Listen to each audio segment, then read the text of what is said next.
My name is Kate McLean and I'm a feminist geographer, and I'm going to explain to you what feminist geography is. Feminists think in terms of gender. They use gender as the primary category of analysis, and geographers think in terms of space. We look for spatial patterns and things. So I'm going to illustrate some gendered spatial patterns and give some examples of what feminist geography can be. So I'm going to start off with what I would think is the quintessentially gendered space, which is the lingerie shop, or shopping in general, you could argue. I'd argue that the inside of the lingerie shop is a feminine space. The product is for women, women are targeted. The frills, the pinkness, etc. That's kind of a stereotypical way of thinking about femininity. But what I'm particularly interested in is the area just outside of the lingerie shop, which I will argue is a masculine space.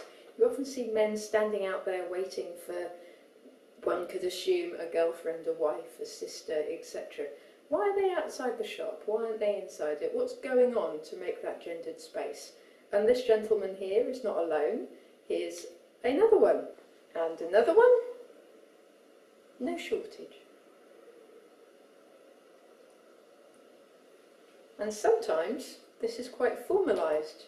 This is a picture that a student of mine sent me a couple of years ago, and it's from a shop in New York that has put chairs outside specially for the gentleman waiting outside the shop. They've called it the husband's waiting area.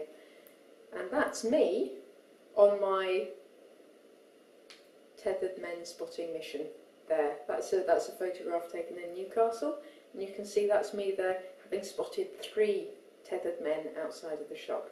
But the shopping space is by no means the only gendered space, and a lot of the patterns and dynamics involved in creating that space also apply to more formal political spaces, for example. That's the UK Parliament, and that's a very gendered space. There are far more women in the Swedish Parliament. So what's going on about the history and the way that politics is set up in Sweden that's so different that 40% of Swedish MPs are women and nowhere close to that number in the UK?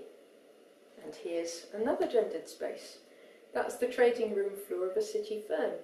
Christine Lagarde, who's the new head of the IMF, has argued that if it was Lehman Sisters and not Lehman Brothers, we wouldn't have had the financial crisis.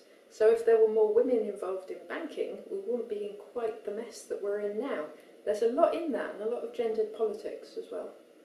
And finally, this is my research. I look at microfinance institutions, and microfinance institutions are famous for targeting women. They target women partly because they're the best poverty fighters. If they make money, they'll invest in their children and their households, it's argued.